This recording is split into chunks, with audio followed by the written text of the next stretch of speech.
So just to let you know, blue is one of my favorite colors. So today I'm going to be showing you how to make a blue smoothie bowl. The bananas and the mango give it a perfect sweetness, and the blue spirulina ups the antioxidant level. Now this recipe is so easy to make. Again, you can make this one in less than 5 minutes. It's a 4-ingredient recipe, and it's a complete win for anyone. So to make this, all we're going to do is I'm going to be adding 2 cups frozen bananas into the Vitamix.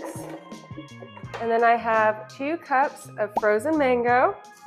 Now I'm also going to add 1 teaspoon of the spirulina, but a little bit of this goes a long way, so be very careful. I've added too much to my smoothie bowls before, and it's going to overpower the recipe. So just put a little bit in.